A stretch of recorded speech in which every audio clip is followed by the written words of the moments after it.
ladies and gentlemen, I'd like to take this moment to say thank you for listening to the Real ResQ podcast. It means a lot to me that you enjoy these stories as much as I do. Since the start of this podcast, we've had a lot of support from all over the world. It has been amazing. Now, we have companies joining our team that also want to say thank you for all that you are doing out there standing the watch. These companies are offering discounts on their products as a way to support the rescue community and those tuning into the Real ResQ podcast. Just go to therealresq.com, click on sponsors, and see these incredible offers for yourself. This episode of the Real ResQ podcast is brought to you by Breeze Eastern, the world's only dedicated helicopter hoist and winch provider. Access, because when lives are at stake and conditions are challenging, clear communication is of the utmost importance. SR3 Rescue Concepts, because you don't know what you don't know. And VersaLifts. To be your best, you need to squat your best. Breeze Eastern. They dedicate themselves to our helicopter rescue world. Since the very first helicopter rescue in November of 1945, Breeze Eastern has designed and manufactured superior rescue hoist solutions. While much of the technology and the unique mission requirements have changed over the past 75 years, their commitment to the rescuers, the operators, and those being rescued has not. Contact them today by visiting them at breeze-eastern.com. The Axness PNG wireless ICS system can bring cutting-edge wireless intercommunication system technology to any aircraft. The PNG system can be fully integrated into an existing ICS system or can be carried on and off as a mobile base station. They can go anywhere at any time on any aircraft. Plus, with the strongest and most robust waterproof handheld in the market, this system can take a hit and keep working. Their wireless intercom systems are designed to enhance situational awareness through improved communication capability. This system brings superior noise canceling technology to eliminate rotor wash and engine noise from your ICS. The Axness PNG wireless system is currently deployed in more than 1,800 public safety, air ambulance, and search and rescue aircraft worldwide. I have personally used the Axness system in 4 different countries and on 5 different airframes. It is awesome. If you want more information, contact them today at axness.com. That's AXNES.com. You just make sure you tell them Quinny sent me. SR3 Rescue Concepts is a training company that can help your helicopter training. They train daytime, nighttime, aerial firefighting, hoist, long line, fast rope, rappel, and more. They can assist your program with standardization and safety checks or just an FAA annual refresher. With the certified flight instructor pilots and experienced crew, they are ready to help your agency keep up to date with current techniques, rules, regulations, and equipment. Plus, right now, SR3 is offering 10% off anything in their web store with the promo code, all capital letters, Real ResQ, REALRESQ. Plus, they are offering another 10% from their partners Petzl and their equipment. All you got to do is send an email to info@sr3rescueconcepts.com. Mention this podcast, the Real ResQ podcast, and they'll take care of the rest. And VersaLifts. When you're at the gym working on your squats, building your leg strength for the next rescue mission, depth matters. If you're like me, getting below parallel on your squats is tough. Well, allow me to introduce VersaLifts heel inserts. These gems have become one of my new favorite accessories in my gym bag. Simply place them into your regular training shoe, either on top or underneath the insole, and bam! You've got a heel lift benefit of a weightlifting shoe, but the comfort and flexibility of your regular trainers. So the next time your workout just has heavy squats, grab your V2 strength inserts.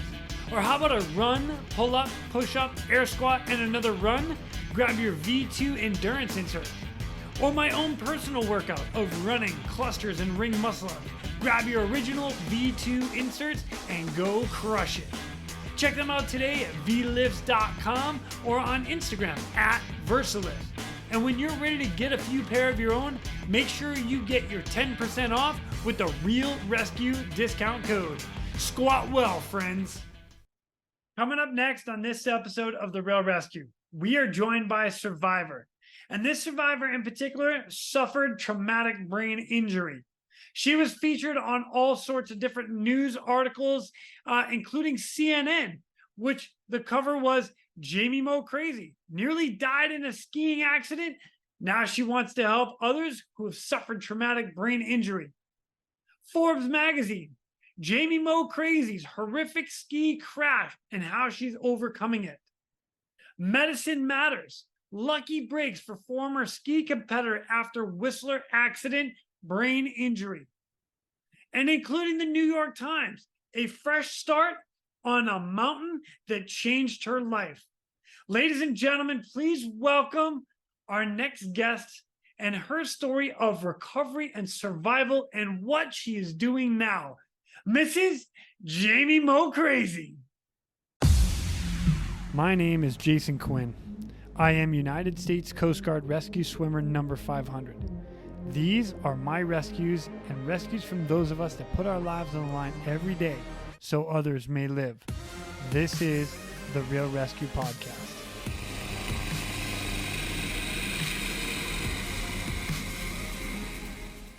Ladies and gentlemen, welcome back to the Real ResQ. Today, I am super excited. Very rarely on this podcast have I had an opportunity to have the rescued come on to us. Now, specifically, episode 144, we had a guest by the name of Brian Fishbook.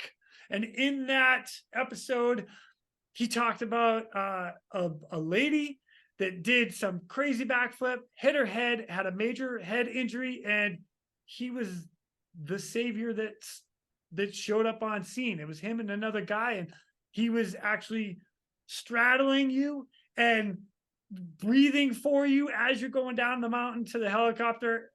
Ladies and gentlemen, without further ado, it's Miss Jamie MoCrazy. What's up, girl? Welcome to the show. Hi.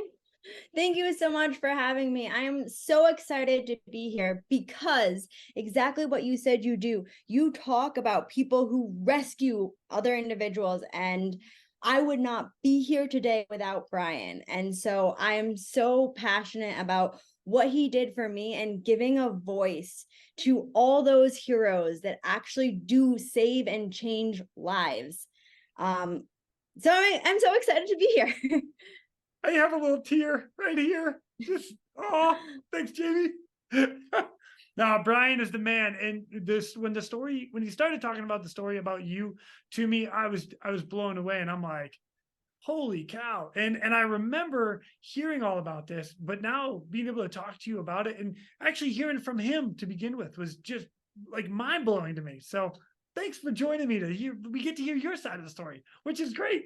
And everything you're doing now, because we don't, like, I really mean it. We do not, us as rescuers, we don't talk to anybody after we get them out of harm's way, and we'd have no idea what they go on and do. And we get to hear what somebody like you has been rescued and what you've done with your life since then. I am so excited. So excited.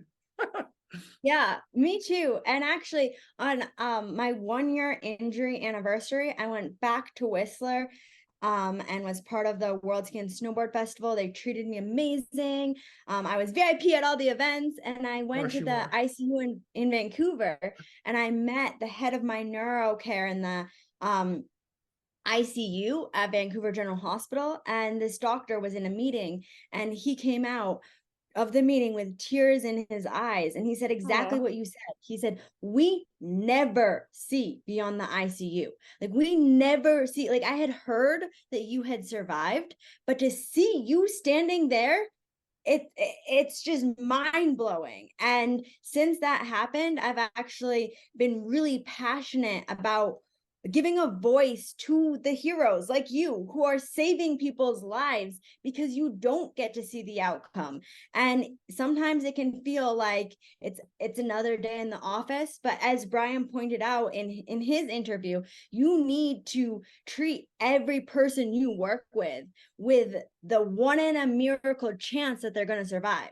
That's what Brian said, is like they thought that was about my chances of even living to the hospital, but they fought for that miracle. They fought for that 1%. And sometimes you need to be reminded that it can happen. You can create that recovery, and it can't happen without the heroes like you who immediately are on the site, critical first responders. It's so important what you guys do. And so I'm so honored to be here, to be able to share a little bit. So if you're needing an inspiration, whenever you need an inspiration, you can just listen to this episode and be like, this is why I do my job. Jamie, you're amazing. That's all there's to it. I think I'm good. I'm out. No, I'm just kidding. Jamie, all right. So let me touch on something for you. Jamie MoCrazy. Let's start with that. All right. And this is for everybody that doesn't know who you are. MoCrazy? Really? Is it real? Yeah. And hold on, because I had somebody actually ask me, MoCrazy, is that really your last name? I was like, yeah, I think so. They're like, no. I was like, yeah, I think so. And a lot of people ask that, and it's a great story. So I'm glad we started with that. And it also gives a little bit of my background is part of that story. And so since I was a baby, a couple of years old, I have always been adventurous and pushing the limits.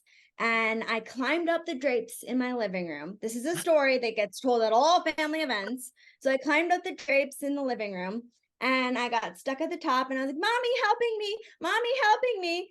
And my mom was in the kitchen, and she comes running out, and she goes, oh, my little MoCrazy, because my birth last name was Crane Mosey. And the Mosey is French. It's Mosey like cozy, but it's A-U, M-A-U-Z-Y.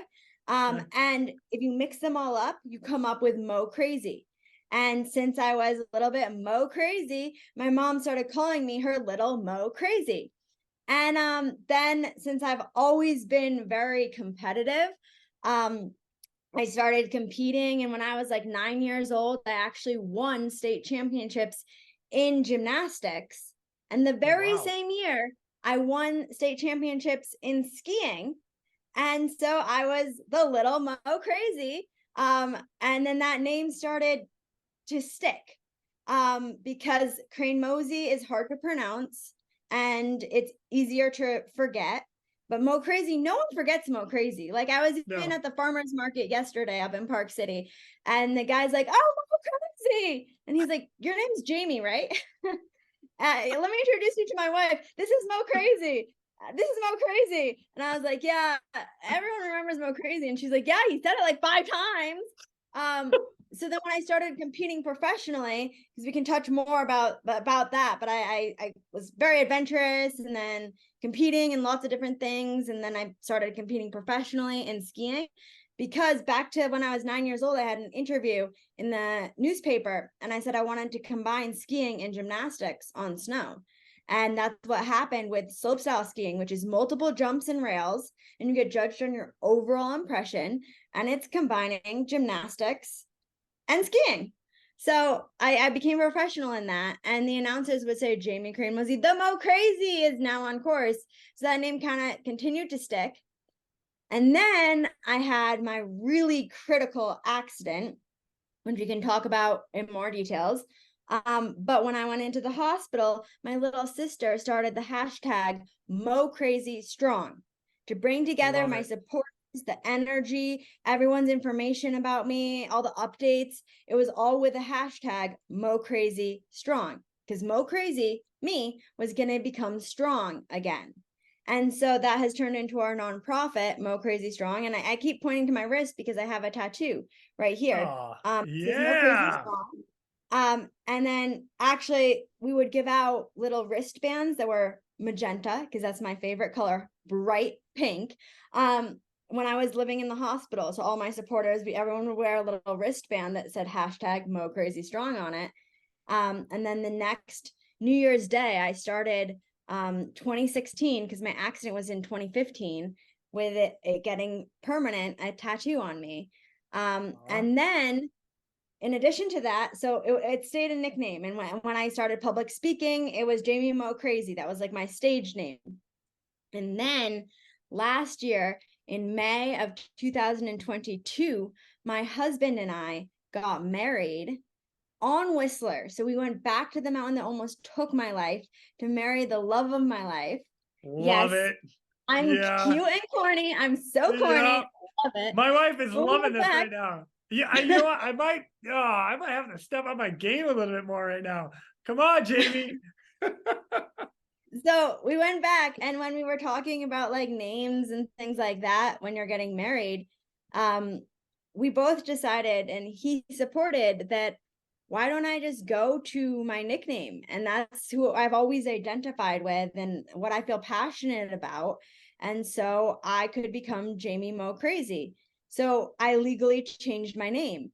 And it was interesting because since I was legally changing my name, but it wasn't to his last name, even though it had to do with the wedding, it wasn't really just because of the marriage. So like I had to go to the court case, and I had to do all this stuff to make sure I wasn't like a pedophile, like trying to change my last name or something. No, that's seriously the first thing they do. That's so funny. To make sure.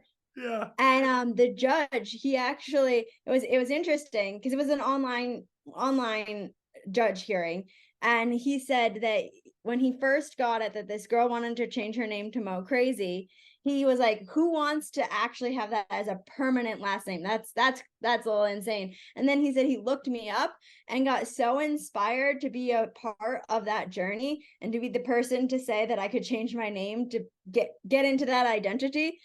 So he spent like the whole court case talking about how excited he was, which was kind of funny.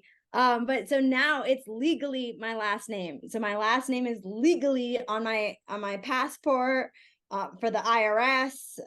It's Jamie MoCrazy. I love it, man. What a great connection from childhood all the way to now. Beautiful. Well done. I like that a lot. That's great. All right, so let me ask you. You touched a little bit how you wanted to take gymnastics and then skiing, freestyle skiing, and put it in together. Like once you started doing that, like I have a couple things here that are written down. Junior World Cup, you came in first place. US X Games in number 17, you came in 7th. Then you went to Europe for their X Games, came in 4th. Then you did the International Federation of Skiing Freestyle Ski Championship, 13th on the slope style, 13th on the half pipe, which landed you 2nd overall. Like you're not just good, you're like really good. You can ski. That is awesome. Well, thank you. You're welcome. Thank you so much. Yeah. It's interesting to me because again, let me back up to Brian for a minute. I mean, you had some let me ask you this. Hold on, before I get into Brian. What brought you into the skiing side? What took you that way all the way? Well, I grew up a ski racer. And when I was growing up, slopestyle didn't really exist. And then when it started existing, like in the X Games, it was just men who did slopestyle. For the first couple of years at X Games, no women competed. And so I was just ski racing and doing gymnastics. And then I didn't actually start until I was 16. And I went to the water amps, which is when you ski down plastic and you flip into a pool. And I was there a week. Yeah, it was super fun. And during that time, I actually learned a front flip and a back flip. And I was recruited to join the US aerial team and stay living in Lake Placid, New York. So I did that. And then that first winter, I realized that with slope style, it's flipping like aerials, but it's much more creative. And so I loved the creativity factor of it. So that drew me to it a lot. And I started competing pretty heavily in it, but I basically just jumped into this super fast. Like I was going to for my freshman year, I was going to a prep school in New Hampshire, which is interesting because I was actually homeschooled. So all through elementary school and middle school, I was homeschooled, which gave me the opportunity to ski during the week, and on all this stuff, which was an amazing opportunity. And my mom actually has a master's in education. Oh, nice. As well, which is phenomenal. She has a lot of certifications and degrees, and she's very smart and educated. But her master's in education, she had a hyper child who wanted to ski all the time, and so she didn't want me to think that school was boring, so we would just go do school at the top of the mountain. We'd like hike for like a couple hours, and then we'd do our lessons at the top, and then we'd hike down. So it was a very creative format, which was really cool. And then I went to a prep school for my freshman year, first year of high school, to prove I was smart and could get good grades. And I got 6 excellent efforts and all A's. So I was like, did that. Yeah. And then they were like, all right, so do you want to stay living at the Olympic Training Center in Lake Placid, New York? Because I went the summer after my first year to the water amps. And so then the next winter, I just stayed there for the fall. And I was immediately doing like North American competitions, going to Canada and the US, and competing professionally. Wow. And then I got second at aerials at Junior Olympics, and then second at slopestyle the first year. And so then I started really training for it that summer and doing like the slopestyle training and stuff too, in half pipe.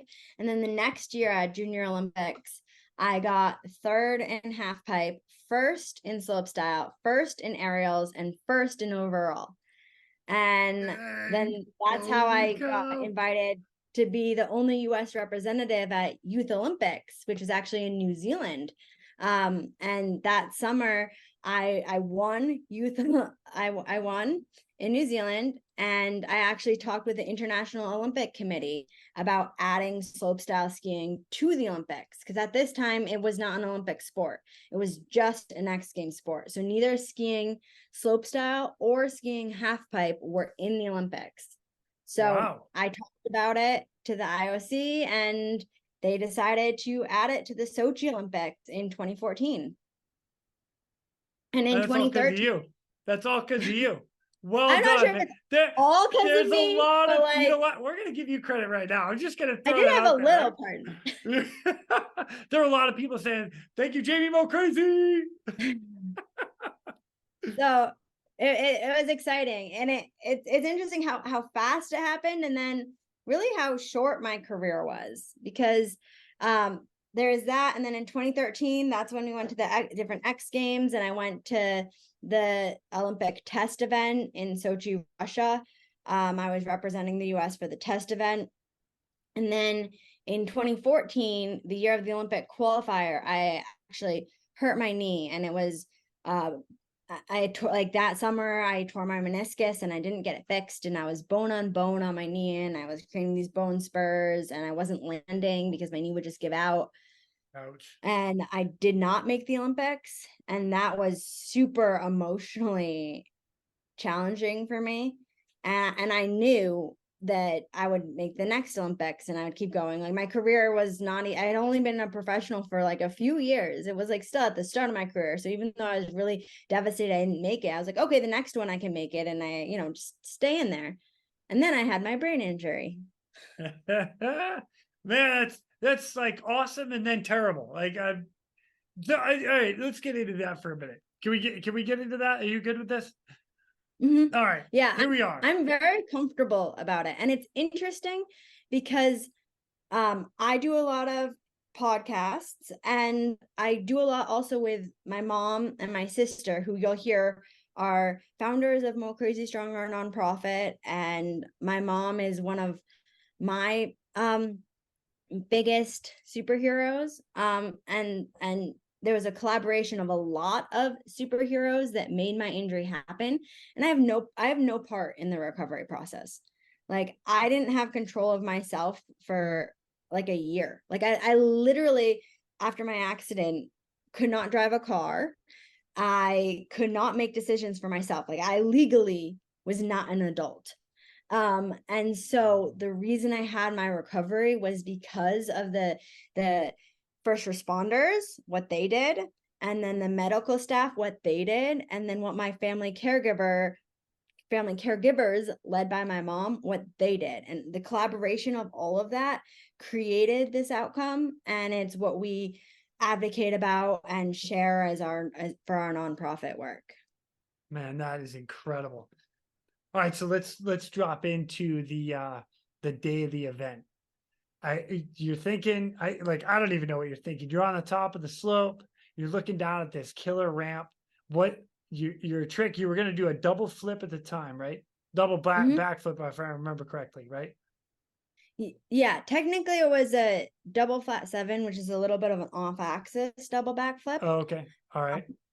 But the interesting thing is I have no memory of the day at all. And I have no kidding. Okay. Yeah. I have no memory of the day and no memory of 6 weeks after. So that's just completely blank in my mind. Okay. I have very, very vague memories of driving up to Whistler. And so my sister, Jeannie, this was her first World Tour finals. She was 19. She was invited to compete in half pipe in her first World Tour finals. And we were really excited. And at the Whistler Ski and Snowboard Festival, which is also World Tour finals, they have a gala. And it's the one time that the whole ski community dresses up together, all the professionals.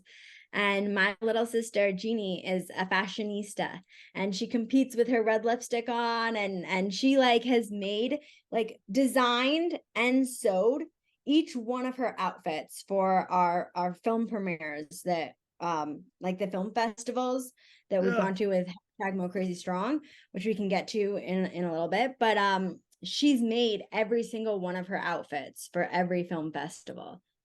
Oh my and gosh. So she's really not into that kind of stuff. And we're like, yes, she can dress up for the gala.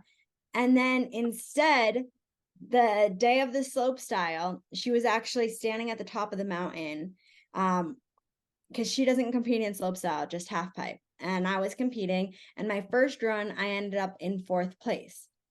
Now, that's not on the podium. That's the first loser. That's the hardest place to be. Yeah. So I wanted to change my off-axis backflip to an off-axis double backflip on the same jump. And I gave my little sister a hug, and I dropped in for that run, and she actually saw my takeoff. She couldn't see my landing because of the mountains, but she saw my takeoff on the double flip. It looked like maybe I landed it. She couldn't really tell, but then I didn't hit the next jump. And then she heard the ski patrol radio crackle to life saying, "We need all hands on deck and a helicopter on standby." And that's when she knew it was really bad. So then, without a word, she and my coach put their skis on, and she skied down, and she saw me, and I was convulsing, and I was spewing blood, and my eyes were rolled back in my head. And that's a memory that she will have for the rest of her life, seeing me on the snow. And she had no capability to help me. She had no idea what I would become, what would happen, if I would live. Her life just changed in the blink of an eye. It was literally she gave me a hug. I went in for my run. Even when she couldn't see the landing and I didn't hit the next jump, she didn't really think that much of it, because in skiing, you fall a fair amount. And then when she skied down to me with seeing her older sister convulsing with her eyes rolled back, that memory, I can't even imagine what it's like. And she says it's still clear as day. And she's actually writing and has been since a few months after my accident. She started putting down on paper a memoir from her point of view, because like I said, I don't remember all the critical stages, and she was there.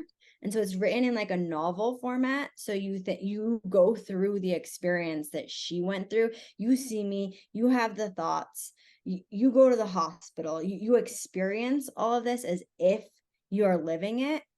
And then when she's driving to the hospital, she has all these flashbacks of my childhood growing up. So you get to know this adventurous little girl who's dying, you think. And then the transition of my recovery and not dying. So it's a phenomenal book. And when it gets published, I will let you guys know, because it's not published yet. Please do. I'm excited just to hear it. You just gave me chills right there, by the way. Just throwing that out there.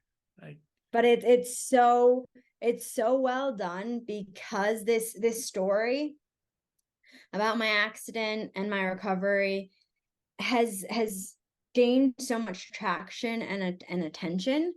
And there's so many people who say, you should write a book, you should write a book, you should write a book. And I'm like, yeah, but wouldn't it be so much more powerful if the person who actually remembers these details and experienced these details writes the book, instead of just me writing a book that you don't really connect to? I'm just like spitting facts. But like, yeah, because that's one of the things, since I have no memory of that time or the initial stages in the hospital, any of that.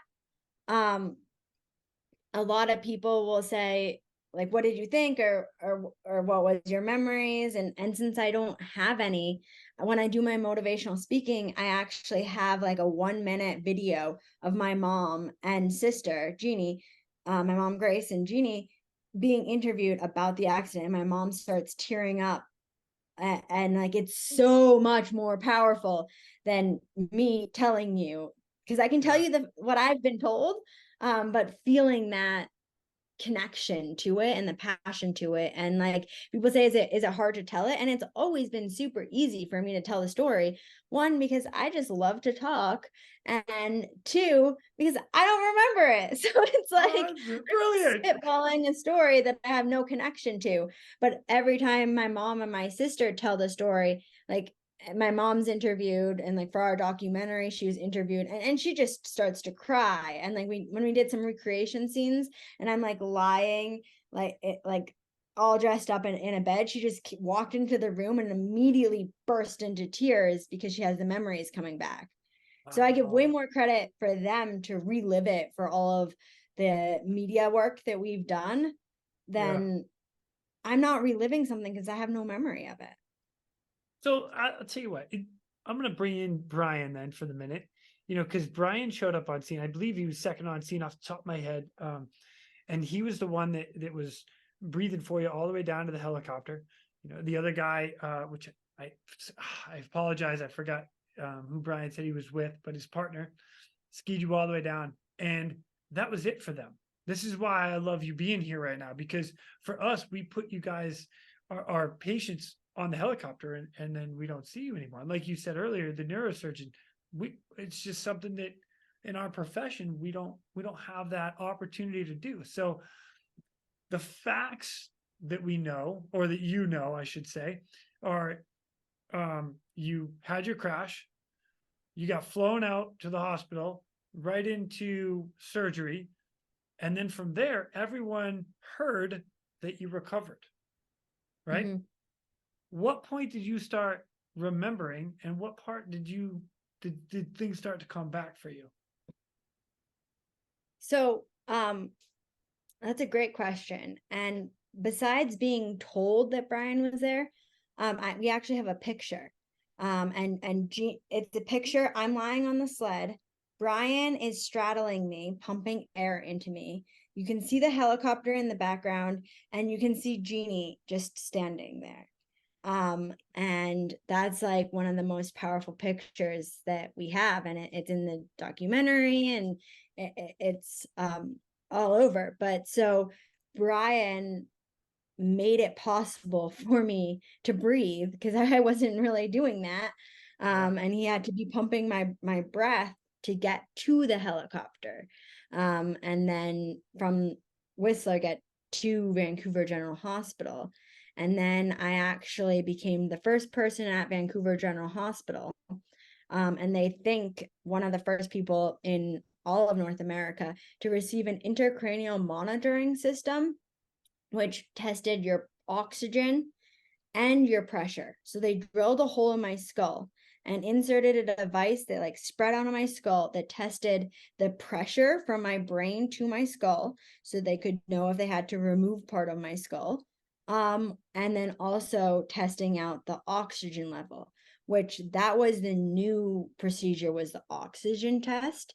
And they have realized that the oxygen does not go to your brain the same way after a brain injury as it previously did, like in the critical stages. And so if you don't have enough oxygen, that's what causes the permanent brain damage quite often. Wow. And so yeah, they've started using these intracranial monitoring devices, and it did wonders for me. And it has improved Vancouver General Hospital's success rate. The tricky thing about it is it's a very invasive procedure, and it's a very expensive procedure. So those are kind of the two largest challenges with continuing to implement this intracranial device. It's not used in every hospital all over the world. And the reason why is because it's invasive and expensive. Jeez, oh man. All right, so now at what point, like, you start Did waking my up? memory come back? Yeah. Yeah. So when I actually got airlifted from Vancouver General Hospital to Intermountain Medical Center in Salt Lake City, Utah. And I went to the different floors, and then I was on the 13th floor, which was inpatient rehab. And that's when my mind started to come back. So I was already, I think, walking when my mind started to come back. And when my mind started to come back, Yeah. I refused to believe that I was in a hospital. I No way. the nurses would actually, like, one of the things they had to do before they sent me home to do my outpatient therapy was talk about if I knew where I was. And I didn't want to be in a hospital. Old people and sick people go to a hospital. I thought I was in a movie about a hospital because I had a hammock in my room. I had pictures all over the wall. And I had a point. When they poked me with the needles, it didn't even hurt. So obviously it was a movie about a hospital. And they had a hard time figuring out how they should tell their patient it didn't hurt because she was paralyzed still on that side of her stomach that they were poking the needles in. So they weren't just props. Oh And my actually gosh. was in a hospital. And that's interesting because I think that's one of like the mindset things that I took with me throughout the whole thing. Was I didn't believe I was in a hospital because I wanted to be okay. And then I did everything it took to be okay. And part of that was surrounding myself and trusting myself to all these people. Because, like, the first responders, if one of the first responders, like, if Brian had kind of like half-assed his job, like not actually paid attention to what he was doing, there's a big chance I would not be having this conversation with you. Yeah. If he didn't fight for that 1% chance, if any one of those first responders had kind of been like, she's kind of a goner. If the medical team, when I arrived at Vancouver General Hospital, if any of them had been like, like they thought I was a goner, like they did. In my documentary, I interviewed that, I interviewed the doctor, and he said many of his colleagues thought that I was a goner, but they still fought for the chance that I wasn't. That. And that's huge. Freaking awesome. That is so awesome. You and I talked a little bit before we started recording about your mom. Your mom did so much for you while you were like under or in the coma. And how does she tie into this? Because you know what? You're just gonna have to repeat everything again because I love it. I think it's amazing what your mom did for you. Hey, go mom! Whoop whoop. Yeah. And so that's one of the interesting things is because like a lot of people love their moms and they're really passionate about being family caregivers, but they have no idea what they're doing. Like when you become a family caregiver for people who It's so have this, true. they have Yeah. no idea. Like Yeah. you had some education and training to become who you are as a first responder. You have experience, you have practice, you do it over and over. Like you're trained for it. And when you become a family caregiver, you're not, which is actually pretty challenging for a lot of family caregivers because they have power, but they don't even know what they should do or what they could do. And so that's one of the huge things and one of the big points of our nonprofit MoCrazy Strong is that my mom had the education before my accident. She had a master's in psychology and a master's in education. And during her early childhood education, she did a lot of studying about brain construction and how to wire your brain and how to start your synaptic connections firing, because that's like what you want to do when you're going to school and things like that, is like you're learning things, you're growing your mind. And so she used that knowledge for my redevelopment and regrowing my mind, and started when I was in a coma. So I had nothing to do with this whatsoever. But when I was in the coma, she started talking with the doctors about adding fish oil to my feeding tube and probiotics to my feeding tube and touching me and playing very light music that I liked and things like that. And in our documentary, the doctor, Dr. Mapinder Sakone, actually talks about how prior to my injury, he was taught, and the medical world was kind of under the belief that you wanted no stimulation in critical coma cases. And when my mom walked into the room, my heart rate would pick up. You could see on my devices, because I was hooked up to a million things, that I could tell my mom was there. And when she stroked my arm, and she was very gentle, like, she would just like stroke my arm in some of like the deepest and darkest, most critical stages, my family was there the entire time. They took shifts. And so my older sister, who's actually a doctor, she flew, she was working in Connecticut. She was working in New York at Wild Cornell. And she flew out. And then my other older sister flew out to Canada. And my mom and dad and youngest sibling flew out to Canada. And they all met Jeannie, who was in Canada. And so I had all of my immediate family there, and they had shifts. So they were with me every moment of 24 hours a day. Wow. And it was interesting because at Vancouver General Hospital, that was not the protocol, and that was not what was as expected. So while the doctors were making their rounds, the family members had to leave. However, since my oldest sister was a doctor, and we're a little bit more crazy, she became my primary care physician legally. And so then she was required to stay when the doctors made their rounds. And then she said that my mom had to stay to give family feedback when the doctors made their rounds. And then Vancouver was kind of a little worried that these crazy Americans were going to sue them. So they let us do it. And then since my case, they've actually legally changed their protocol for family involvement.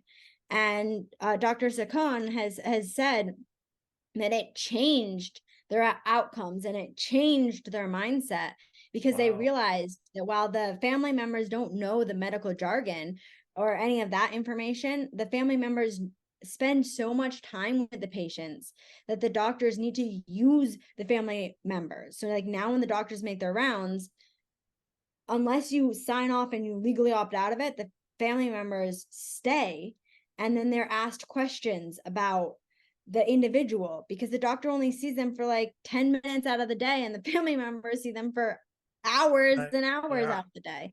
So they utilize them. But that's one of the big things in the medical world, is that since the family members don't have any education or knowledge of what they can do, and the hospitals don't utilize the family caregivers. And we actually started working with Dr. Saccone, and we'd get recommended to some of the patients that he works with, so we could give them guidance, and we could say, as suggestions, we're very clear about the fact that we are not doctors prescribing anything. And you have to do everything in collaboration with your doctor. But disclaimer. if we yeah, so there's a disclaimer for everything. But if we suggest that you talk to Dr. Saccone about adding probiotics in the feeding tube, he can do it. But he can't add the probiotics to the feeding tubes if he's not asked. And if the family caregivers don't know that they're supposed to ask, they're not going to know that they have power that they're not utilizing in the recovery of their individual. And it's one of the things that is so jarring to me, because I'm like, so you know scientifically that in adults, fish oil will help their brain recover, but it's not part of the hospital's protocol. So you can't add it to their treatment, but they can have it added if they ask to add it. But then nobody knows to ask, and nobody knows who to talk to, that they don't know any of this information. They do now. Let's go, Jamie. That's kind of what we do as the nonprofit. We do like masterminds, programs, workshops for family caregivers and survivors on things that they should know to have a full recovery, kind of give them a blueprint, because that's one of the other big things about brain injury is you have like the critical care, and then the critical care doesn't talk all the way to the outpatient care. And then quite often you get cut off in your outpatient care because your insurance company has a cap on it. So even if you are recovering and you hit the cap, the insurance company won't pay for your recovery anymore. Even if you're making progress, they're like, oh, you're done. So then unless you have the funds, or your state has a traumatic brain injury rehabilitation fund, which only 28 states in the US have, you're cut off. So there's individuals who their recovery, they could continue recovering, but they don't have the money to pay for the recovery. So it's kind of messed up because the US is okay paying for permanent disability long term. Like for me, it would be like roughly 60 years of my life if I was permanently disabled and you had to pay for me. But they don't want to do the upfront carrying costs, so they just cut you off and then pay for your disability. Wow, what a trip. Kind of, you know, when you think about it like that too, like money up front could fix it, but no, we're gonna do the long term, and somebody's gonna be as bad as, I'll call it, a vegetable. As bad as that sounds. But and that's why we actually, with our short documentary, we screened #MoCrazyStrong on Capitol Hill in Washington, D.C. in front of Congress members and legislation of brain injury. And we spoke with Congress member Bill Pascrell from New Jersey, and he actually founded the Congressional Brain Injury Task Force.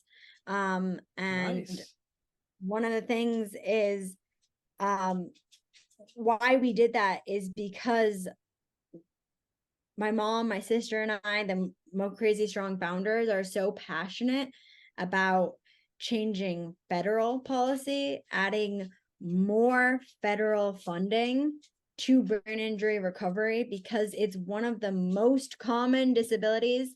It's actually been like the #1 permanent disability payments that get given out for brain injuries in the US. And it has such little federal attention and funding because once you get past the critical stages or you never encounter the critical stages, most of the deficits are invisible. So like your cognition and your emotions are the two biggest long-term deficits from a brain injury. And when I say long-term, I don't mean you can't heal from them. I would like to say that I am proudly very cognitive now and have emotional stability, but it took me a good 5-year chunk of time to be able to handle when my emotions were spiraling out of control. And those kinds of challenges that people face, one, are quite often not covered by insurance. So like my psychology, I went to mental therapy. I had a psychotherapist after my brain injury, and that was from my funding from High Fives Foundation, which is an amazing organization. So they gave me the grant money to cover that, but it's not covered by your insurance. It's not part of your rehabilitation for your brain injury. Even though the most common deficit of a brain injury is emotional instability, we do your occupational therapy, we do your physical therapy, your speech therapy, but you don't start out with a psychotherapist. Some very, very small amount of trauma centers are beginning to implement it because they're realizing that every person who had a brain injury had significant changes to their life, and also the damages in your head, and that's where all your emotions are located. Yeah. So they're beginning to recognize it, but brain injury needs a lot more attention, awareness, advocacy, change, so that more individuals can have the type of a success story that I had. And it's like similar to how I had so many heroes that played such a huge role in my recovery. Like I really like have so many heroes that I would not be here without Brian. Like there's no chance. Like I wouldn't. And then if like all the different steps of my heroes, like if either one of them failed, I would not be who I am. And so that's really huge. There's also so many components to brain injury and your recovery opportunities that you have for long-term recovery. And then there's medical advances. There's just like so many aspects to my recovery process. And what I can do is I can give a voice and a light to that stuff. Because I didn't really have a huge role in my immediate recovery. I did have, when my mind came back, I had a bit of a role of like rebuilding my life and finding my identity again and building Jamie 2.0. I still was not the main person who did that. My mom would drive me to my outpatient 5 days a week because, like I mentioned, insurance cuts you off. However, Utah has a traumatic brain injury fund, and the traumatic brain injury fund paid for my outpatient therapy 5 days a week, even though my insurance wouldn't cover that. So I could have the therapy that the doctors thought was best for me. And I couldn't drive a car then. I was legally not allowed to, and I couldn't do it. So my mom drove me every day. Wow. Yeah, your mom really, yeah, she might be like the greatest mom. Now, yeah, I don't know if I can compare that next to my mom, but your mom, she stepped up really well for you. So we'll give her the number one at the moment, okay? And that's one of the things is that she stepped up for me, but now she wants to take her education and her learning and everything that worked for me and back it by science and share it for other individuals. So she's a PhD candidate in mind-body medicine right now because she's using a lot of the different aspects of her recovery, like her knowledge and why she did this. And she's studying it specifically on traumatic brain injury recovery. So there's science behind it. So like one of the examples I can give is how when I was in the hospital, I was still living in the hospital. My right side didn't work at all. she had the idea of tying down my strong hand to make me utilize my weak hand. And that's like, scientifically, we know that if you give like short time of forcing yourself to move, then you can rewire your brain and you can create those brain pathways to reopen. So even though regaining mobility after brainstem damage is still in the single digits right now, it's because they haven't forced themselves to rewire that part of their brain. And so she's looking into the science behind that. Or like another example is like when I was walking up the stairs, and I would walk up the stairs at the beginning, I could only walk up a couple stairs, and I had a gait belt, which is like the human leash. And I had a therapist with me and helping me walk up a couple flights of stairs, or not flights of stairs, a couple of stairs at first. And my mom would walk up the stairs next to me because she knew about mirror imaging, which is something you do as a child. Like children do mirror imaging to everybody when they're young, which is how they learn how to do things. And you get the understanding of doing things is because you see others and you mimic them. And she understood that from her early childhood development education. And so she's specifically taking that now and turning it into brain reconstruction after traumatic brain injury, why it's so important to do mirror imaging, and why doing these exercises with your patient can help them see how to do it and understand how to do it with the science behind the mirror imaging. So that makes her the expert for MoCrazy Strong. So all this work she's doing has kind of gone beyond just her love for me. Her love for me is as a mom. She was great in my recovery as my mom. But then since she had the knowledge and she's adding to it, she's now MoCrazy Strong's expert, and she's she's helping so many individuals, family caregivers, and the whole family have kind of a blueprint, an understanding of the different steps it takes and why you can rebuild your movement after a brain injury, even though it was prior thought to be impossible. And another example of prior thought to be impossible was when my older sister went to Georgetown Medical School, which is one of the top medical schools in the world. She was taught if you were over 26 years of age and you had a brain injury, you had 2 years to heal, or else the deficits were permanent, because neuroplasticity only happened in the cortical stages of development, which are the first couple years of your life. And now, as the scientific understanding has evolved and we understand more, we know that with neuroplasticity, you can change your mind at any stage of your life. But it's still quite often not really understood completely with brain injury. So people say, especially the family caregivers who think that they're comforting the individual because their family member just went through this trauma and now they're home. So they've finished their outpatient therapy, they've finished the hospital. And take me, for example, at this stage, I still couldn't hold water, any liquid, with my right hand. My hand would shake.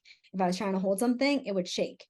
And so the family caregiver says, "Oh, I feel so bad for you. I'm so sorry. Why don't you hold it in your left hand? Like compensate, coddle. Oh, yeah. Instead of, my mom would say, all right, Jamie, holding water, a glass of water in front of your kitchen, like you do with your little kids when they don't know how to hold glasses either. You don't give them a glass on top of a white couch full of tomato. You don't do that. You give them water in the kitchen so that, I would spill it. And it was super humiliating and depressing.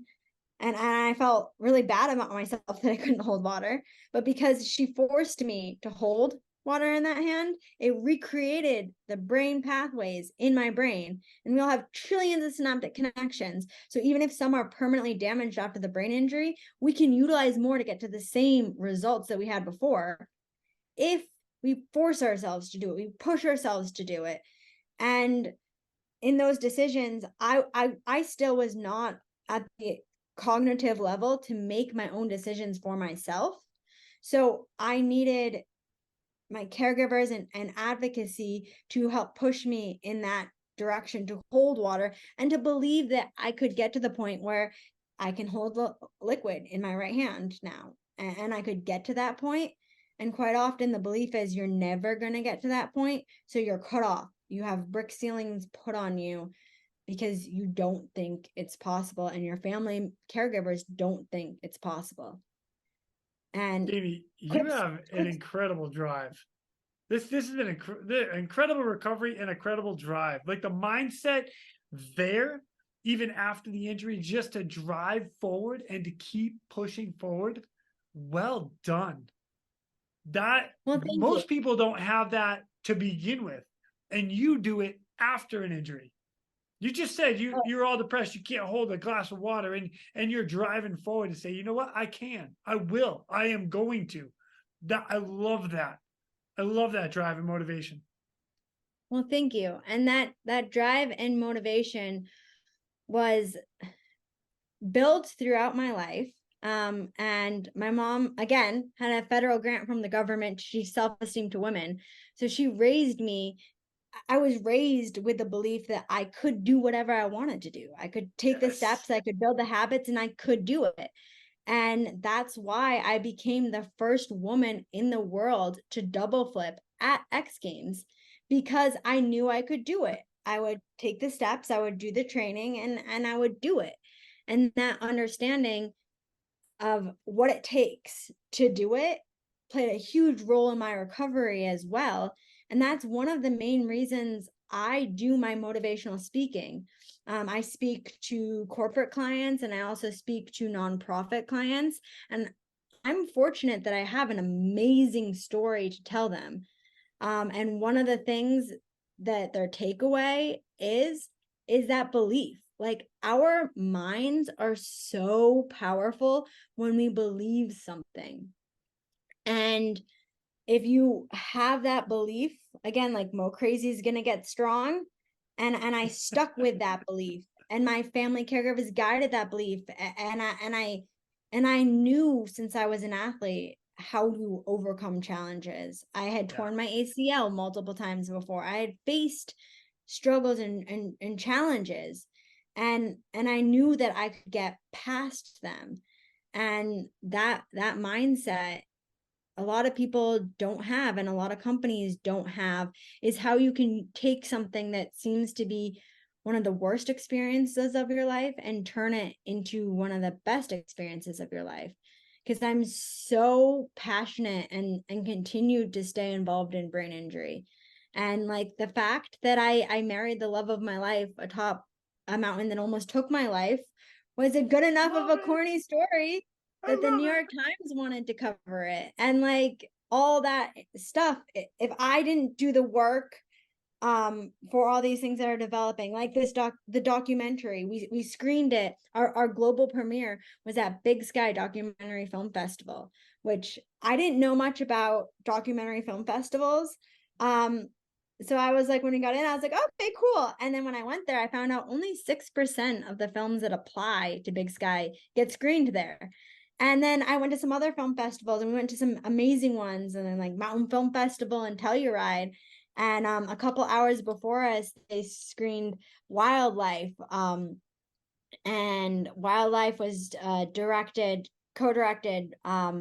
by Jimmy Chin, was one of them. He did the free solo. He has awards and stuff.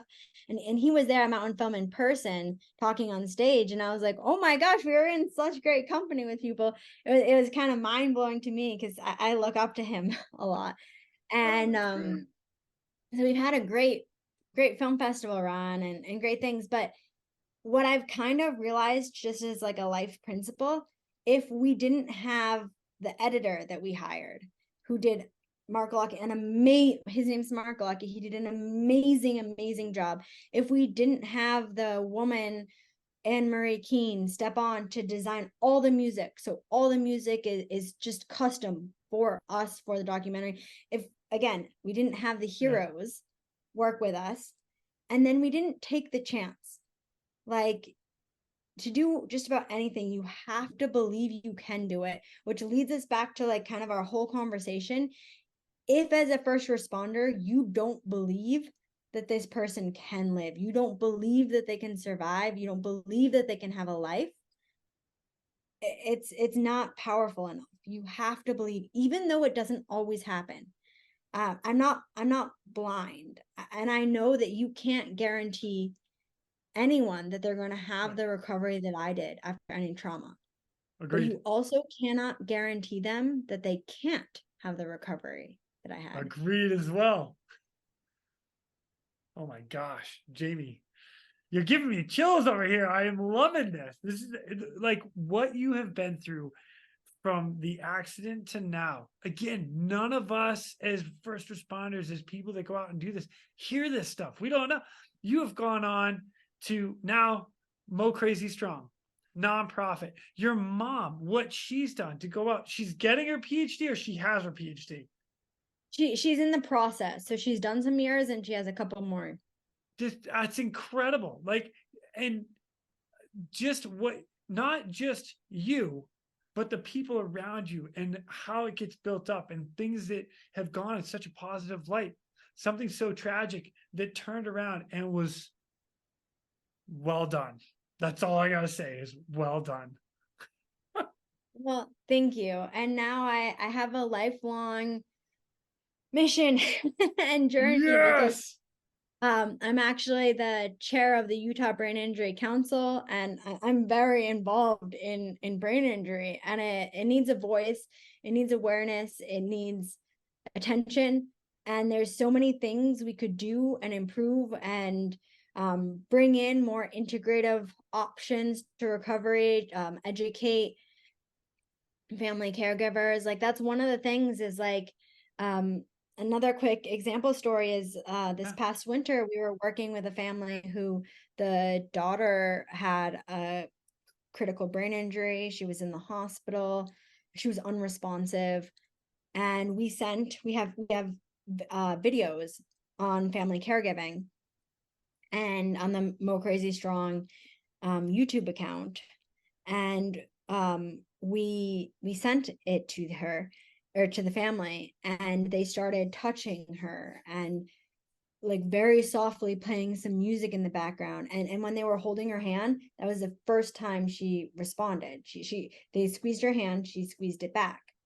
Wow. And it gives me shivers because you never know when you're doing this kind of stuff if you made a difference or not, and that doesn't really matter if the person recovers and comes back and squeezes. And so who knows if our guidance, because before that her family was not touching her at all.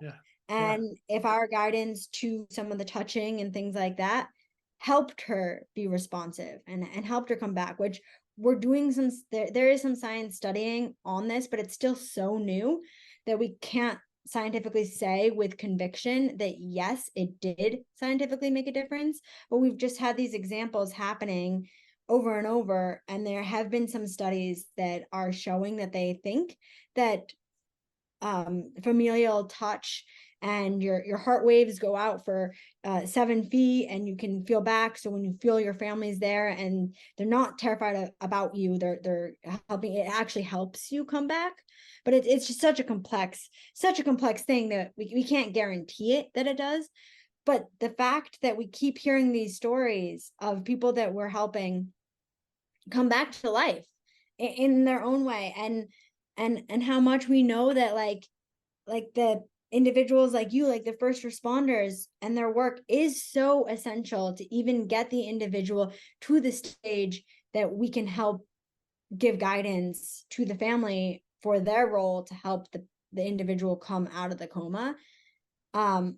It's just such a intertwined, like I keep saying, it's just so necessary every day for first responders to wake up feeling passionate and knowing that they're going to save some people, because it's so hard. And there are people that the first responders can't save.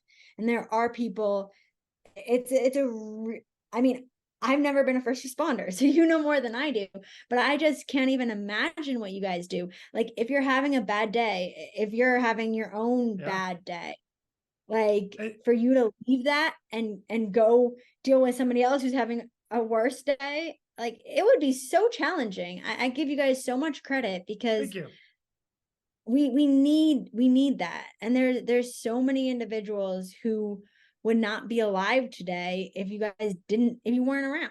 Like it's such a impressive role. Thanks. This is why I do this podcast, because it's not talked about. Some of the guys and girls, what they do to go out to help somebody else, like Brian. I never knew Brian's story until he came on here and talked about it. So it just solidifies how much I love hearing these stories, and now hearing it from you, it makes it just that much better. So it's good. And speaking about Brian's story, as he mentioned in his podcast, one of the remarkable things that just ended up happening after Brian saved me, when I said I went back to Whistler for my 1-year injury anniversary, and prior to my arrival at Whistler, I was still in disbelief about how serious my accident had been. My mom was like, "You're a miracle to be alive." And I was like, "That's my mom." Like, yeah, of course she's exaggerating. Come on, Mom. Yeah. And then I found out that like the ski patrol thought I was a miracle to survive, be alive. Yeah. And I found out that the doctors thought I was a miracle to be alive. And I was like, oh, this is more intense than I kind of thought it was. I was just kind of downplaying it. And then I realized how intense it was. But one of the things that happened was at the World Ski and Snowboard Festival, they have like these ski movies that they screen and stuff like that. And they brought me onto the stage in front of like the thousands of people audience. And it was so, gives you goosebumps, because my older sister, the doctor, she was saying like, for the family, this was when I was still in the coma and stuff. And she was like, next year, Jamie's going to go on that stage perfectly fine. And then I went on that stage and put my hands up and was like, I'm back. And yes. it was just, it still gives me shivers. And Brian was in that audience, and he came up to me afterwards, and he told me what he did to save my life. And then he told me that his brother actually took pictures of it, and that's how we got the pictures. So another first responder, Bruce Brink, was a paramedic at the Whistler Ski Patrol. He's now retired. And when he showed up, he actually intubated me on the mountain, which doesn't happen all that often. Right. And he was a doctor on staff. And most of the time, people are not ready to intubate patients, especially on a ski resort. And there was a lot of people, and even though I'm 5 feet tall, so I'm like very little, apparently at this time I was like a superhuman, and I was like super strong, so like I could like lift people who weighed like twice as much as me, like 200 pounds with like one hand. So they had to have multiple people lying on my hands and stuff to go through that procedure. But that's just part of it. Like the whole ski patrol who arrived, they believed in the power of fighting for that miracle chance for this patient that they were working with to have the survival. And Bruce is actually interviewed in our documentary, and it's actually one of my favorite quotes. And I'm like kind of like tearing up and crying because it's like super emotional to meet someone who saved your life. And I've been told so many times that the fact that I was intubated on the mountain, like that immediacy for how quick that was, really added to saving my life. And so in the scene, I say, I'm all tearing up about how amazing he is. And I go, they told me multiple times that the fact you intubated me saved my life. He's like, well, kinda.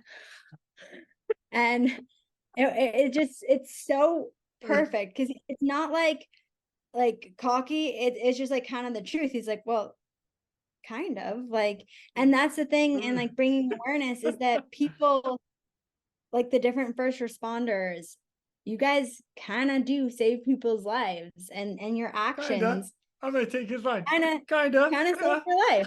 Yeah, I mean, kind of I did. Like, I don't really know just to start how to respond, because yeah, it did happen. Like, if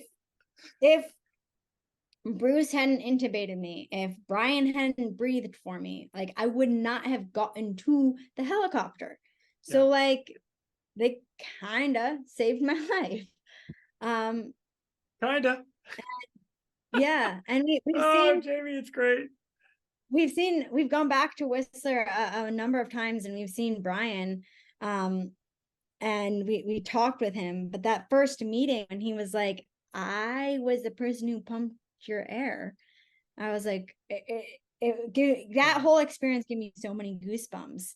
And then that's actually why one of our biggest goals for fall film festivals is to go to the Whistler Ski and Snowboard Film Festival. I really, really hope we get into it. Oh, me too. If we do, like, people like Brian, people like Bruce, like, we'll bring all the first responders from Whistler Ski Patrol and be like, this film is what you guys created. That's so awesome. That would be like the most absolutely love this festival that I think we go to out of all of them. That's like one of our highest. So yeah. Oh my gosh. If anyone's listening and they have connections to Whistler Film Festival, be like, oh, I listened to a podcast with Jamie and I really would love her to come. And that we'll go on stage, and the doctor will come up from Vancouver, and we can have so many participants there, and it would just be like the biggest, best screening for us to have. So I love it. Let's make it happen, Jamie. You and me. Okay, you can make it happen. Oh my gosh. Jamie, what you're doing since your accident has been just incredible. Now, the next question that I've got for you is, what is the next step for MoCrazy Strong? What is the next step for the foundation and the nonprofit, and then your documentary? What is it that you're looking to show off from here? Because you've already done so much. There's so much more to come, and you're just continuing to build more and more and more. So what do we get to look forward to seeing now? Well, I do have some big dreams. So you and me both, girl. Yeah, dreams are great. But don't expect they'll all come true, but just keep dreaming. And the thing is, so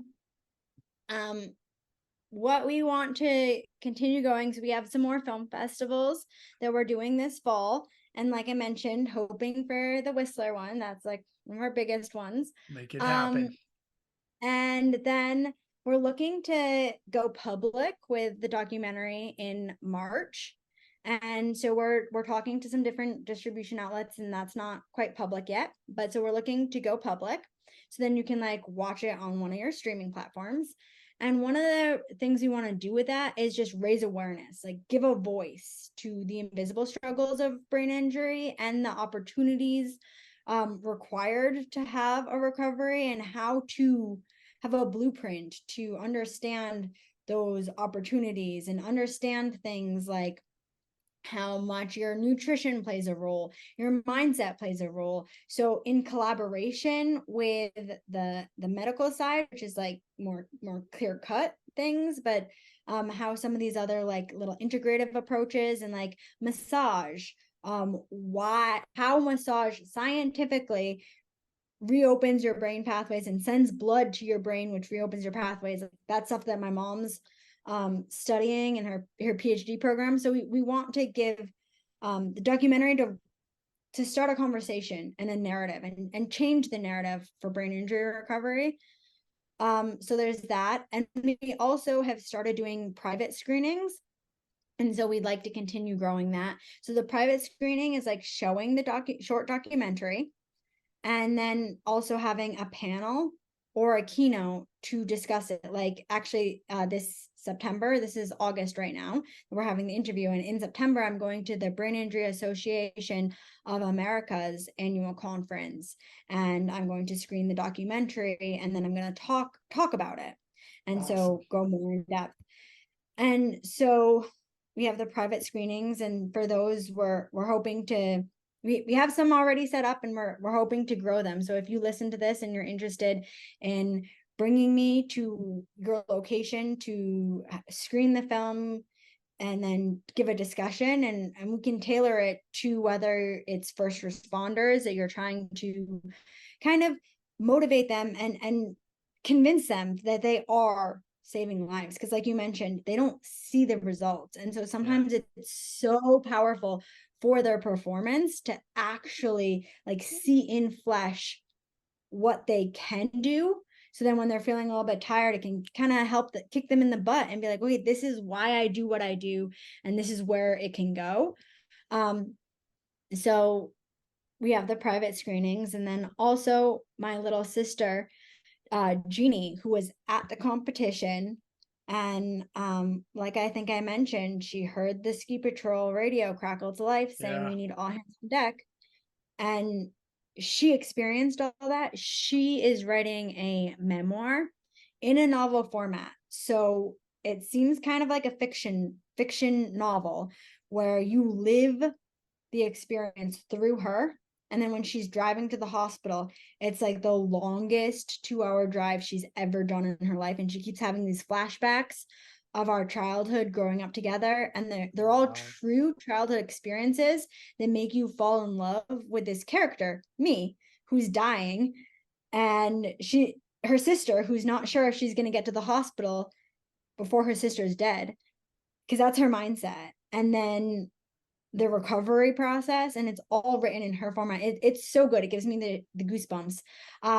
But we're still in talks with agencies and publishing companies, and it's not published yet, but when it does, that's going to be huge. And so that's another big step. And then we would like to create more like mastermind programs to kind of give people a blueprint of recovery from an educated background. So like my mom kind of leads those. We've had so many people call us and be like, we would like advice, we would like guidance, and we've worked with Dr. Sakona on giving guidance. And so kind of structuring that is for peer-to-peer education is kind of what our nonprofit can help deliver. Yeah, so we have a lot of those kinds of things that we're trying to work on with the nonprofit. And then one of the big things about like our private screenings and my motivational speaking and stuff is I'm really passionate about giving a voice to like the heroes of my story. It's like one of the things I'm the most passionate about. So when you contacted me for this interview, I was so excited because you guys are all heroes. And so that's just something I'm so passionate about. And I'm actually part of the National Speakers Association Mountain West chapter. We had a meeting last night, and some of the speakers are really invested in their net profit and return. And of course, I need to make some net profit and pay the bills and things like that. But why I do the nonprofit work and everything that's like connected to that is because I'm so passionate about saving lives and giving people the opportunity and talking about the people who do save lives on a regular basis. And so just giving a light to all of that is something I'm passionate about. And my husband says it's a lifelong career. So that is beautiful. You know, it just dawned on me with you saying that I might have to have you back on this podcast with all the lives that you're about to save. I'm just saying. So you went from being saved to now saving lives. Well done, ma'am. Well done. I think I've said that a couple times in this episode, but I'm pretty darn excited. That's for sure. Jamie, this has been incredible. I'm so happy you are here. I have 3 more questions for you. The first one is going to be, if anybody has been through a traumatic brain injury, as bad as yours, not quite as bad as yours, what advice could you give everybody right now? My advice would be to do everything at your own personal best. And after you experience a trauma, that changes dramatically. So I was raised with the belief of do your own personal best. And I kind of associated that with like being the best and always performing at the best. And I kind of did that a lot. And then after my brain injury, all of a sudden my own personal best had changed dramatically. My own personal best was swallowing a glass of water, which took me over a week after my feeding tube was taken off for me to take one sip of water. And my own personal best was relearning how to climb up the stairs. And at first I could only do like one stair and I had to have support. And then it grew so much and I continued to do it every day because I realized I could set attainable goals and things I could accomplish at my own personal best at that time, which was like walking upstairs to try to reach these fantasy goals. Like, quite honestly, for a couple of months, the fact that I wanted to return to skiing seemed as much of a dream as some of the other things that I want to accomplish. It didn't really seem possible when I couldn't walk upstairs that I was ever going to return to skiing. But I set those attainable goals and performed at my own personal best, which allowed me to continue moving. And your own personal best, other people might not think is impressive. Like doing a double backflip and breaking boundaries as the first woman, that own personal best, everyone thinks is impressive. But your own personal best of being able to make it through a day without crying, nobody really notices or pays attention to. And when I was working on my emotional instability, that's what I had to do, is make it my own personal best was making it through one day without crying. Wow, Jamie, you've done a hell of a job, girl. Freaking awesome. I appreciate that. I talk about it here quite a bit, and there's a lot of us that go through our own, struggles with the emergency medical side of it, the response side of it. People see some tough stuff, and it's a mind job, and you got to be mind strong, and you're MoCrazy strong. That's what you are, and I love it. Thank you. You're welcome. Last two questions. Well, because I knew you grew up in New England. Wachusett Mountain was a mountain that I lived on and skied on all the time. Does that ring a bell to you? Yeah, I've been there a few times. My older sister actually in Connecticut. She was on the ski racing team for high school and stuff. But for me, I was living in New Hampshire for the school years. So I was You're mostly up with like Loon Mountain and all those up there, Killington over in Vermont. I get it. Yep, all those. You don't want to come down to Little Wachusett, whatever. All right. Last question. So you're also from New England. I know that. Connecticut. Yankees or Red Sox? Well, that is a good question because honestly, I'm not a super big fan of either, but my dad is a Yankees fan. And we were friends until right now, Jamie, and we're out. The funny thing about that though, so I went to some Yankee games and stuff like that, is my husband is also from Connecticut. We met in Salt Lake City, Utah, my husband and I, and we are both from Connecticut. And he's a Red Sox fan. He grew up a Red Sox fan. And so when we started dating and I introduced him to my dad, he's an awesome guy. And so everyone loves him. And my dad's like, well, he's great. He's a good person. And he goes, I'll even be okay with you dating him. And he's a Red Sox fan. So that is the question of the rivalry that you always have to ask. Yeah. Is, and because your husband, a Red Sox fan or are you a Yankees fan? So because your husband is a Red Sox fan, we can be friends again. I'm okay with it. Yeah. But I did actually a couple years ago, and I've skied with Nomar Garcia Parra, who was on the Red Sox. Yep. And he was my husband's childhood idol, a sports idol growing up. And he's an amazing person. And his wife, Mia, was one of my sports idols growing up. So I was just blown away that I got to ski and work with them and stuff and talk with them, because they're as amazing adults beyond their sports careers and parents as they were in their sports careers. But so now I'm actually like, don't tell my dad this, but a little bit leaning towards the Red Sox purely because of retired Nomar. Okay, I won't tell him if you won't.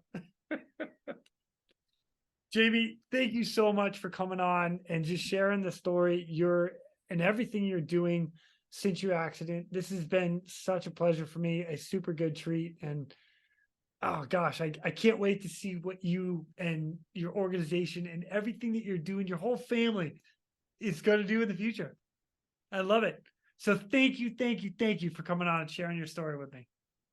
Well, thank you for giving me the opportunity to have a discussion and really share how much I honestly am so grateful and thankful for people like you, first responders, who I wouldn't be here without you guys. And I keep saying that, but I really wouldn't. And it just gives me the goosebumps and the shivers to think that by telling my story, I can help inspire the listeners to understand how much of a role they do play in saving people's whole lives. Like, everything I'm doing wouldn't have happened if I didn't live, you know? Crazy thought. I'm so thankful that I'm on this platform and on your podcast. And I'm so thankful that people like you exist to give me the opportunity to be on this podcast. Well, thanks. I try. I try to do it for the other guys. I try to give it to them. That's my job is just to create the platform. And then I just want to hear the stories because I love them. So bonus. So Jamie, thank you so much. I look forward to meeting you one day on the slopes. Maybe we'll meet up in Saudi Arabia and do like a first ski out here. Just saying. I'm just saying. Let's like throw a crazy Ivan out there and make it happen. It's been a pleasure, Jamie. Manifest. Yeah. So thank you. I'll be in touch, and go MoCrazy strong all the way. Cool? Cool. And with that, ladies and gentlemen, we are out of here. Go. Thank you for tuning in. We hope you enjoyed this episode of the Real ResQ podcast. Please take a minute to like, subscribe, and hit that share button. I'm pulling chocks and taking off. But before I go, if anyone out there has a rescue story they would be willing to share, I would be humbled and honored to have you on as a guest. Or if you have any questions about rescue or anything else we talk about here, send an email to jason@therealresq.com. That's Jason at TheRealResQ.com. You can also check us out on our web pages, therealresq.com, our Facebook page, and our Instagram page @TheRealResQ. Again, a special thank you to all of you staying on the watch today. Always remember, when that SAR alarm goes off, those in distress are praying for a miracle. They are going to get you. Until next time, fly safe and swim hard.